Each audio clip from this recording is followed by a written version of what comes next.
नमस्कार. महासागरच्या खरी खरी मध्ये मी ऐश्वर्या शिंदे आपले स्वागत करते.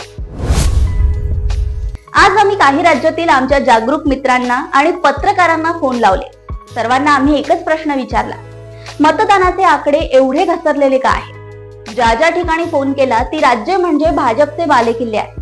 इंदोरच्या म्हणजे मध्य प्रदेशच्या आमच्या एका मित्राने स्पष्टच सांगितले आहे, आमच्या भागातील भारतीय जनता पक्षाचे जुने नेते ऐन उन्हाळ्यात कूलरच्या हवेत मस्त झोपत आहेत.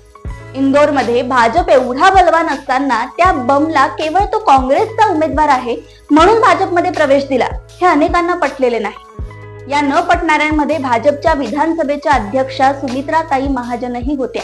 8 वेळा प्रचंड विजय मिळवणाऱ्या सुमित्राताईंना 2019 साली पक्षाने तिकीट दिले नव्हते. मग यावेळी हेमा मालिनीला तिकीट कसे दिले? कारण त्याही 75च आहे. ताईंचे तिकीट कापले, पण त्यांच्या मुलाला तिकीट द्यायला काय हरकत आहे असे लोक बोलतात.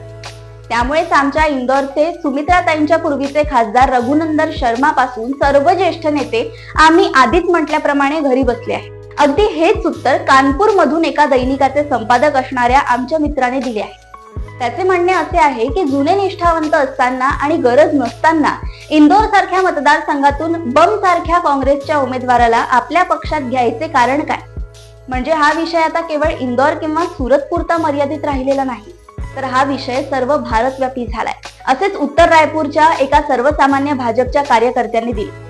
कमी जास्त प्रमाणात आणखीन दोघा तिघांच्या प्रतिक्रिया घेतल्यावर केवळ एका मताने पराभूत झालेल्या अटल बिहारी वाजपेयी यांचा त्यांनी गौरवाने उल्लेख केला.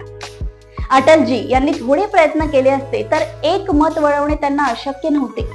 मग आमची भाजपा हा खेळ का करीत आहे हेच कळत नाही. 2 चरण संपले, आता 3ऱ्या चरणाचे मतदान आहे. पण भाजपचे जुने पुढारी आणि नव्या निष्ठावंत कार्यकर्त्यांना निवडणुकीचे काही देणे घेणे नाही अशी अवस्था आहे. निवडणुकीबाबतची एवढी उदासीनता आपल्या भारतात कधीच नव्हती. ही निवडणूक म्हणजे केवळ औपचारिकता राहिली आहे. कुणीही निवडून आले तरी भाजपच्या कार्यकर्त्यांना, विशेषतः स्वयंसेवकांना त्याचे काही देणे घेणे नाही. थोडक्यात आपल्या देशात लोकसभेची सार्वत्रिक निवडणूक आहे हे देशभर जाणवतच नाही.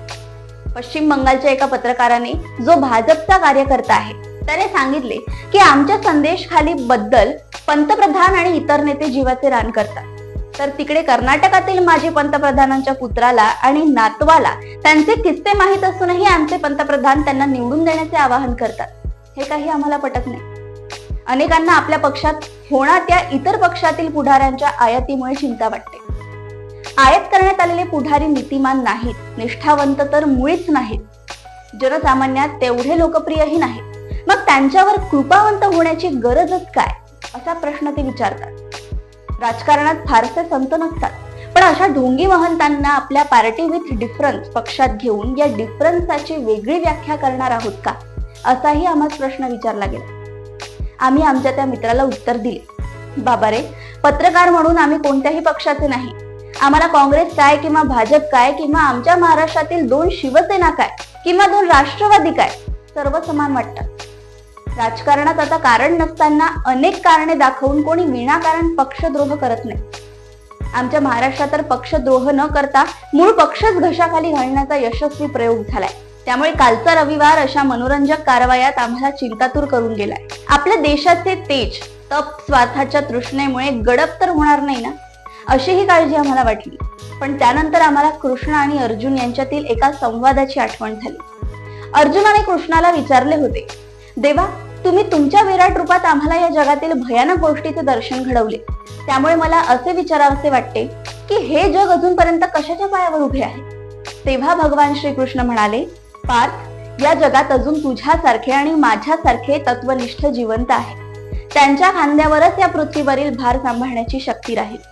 अगदी त्याचप्रमाणे आजही अनेक निष्ठावंत, सदाचरणी राजकारणी आहेत. त्यामुळेच आपल्याला फारशी चिंता करण्याची गरज नाही. आता तुम्हाला असे वाटत असेल की राजकारणात भाजपचे अनेक नेते अजूनही रुसून आहेत. खेळता कळी खेळेना अशी स्थिती असली तरी उद्याचा सूर्य निश्चितच प्रकाशाची किरणे घेऊन येईल यात शंका नाही. अशाच राजकीय घडामोडी व अपडेट सोबत पुन्हा भेटूया महासागरच्या खरी खरी मध्ये. बघत राहा महासागर. आणि अजूनही तुम्ही आमच्या चॅनलला लाईक आणि सबस्क्राईब केलं नसेल तर लगेच लाईक आणि सबस्क्राईब करा आणि बघत राहा महासागर. नमस्कार.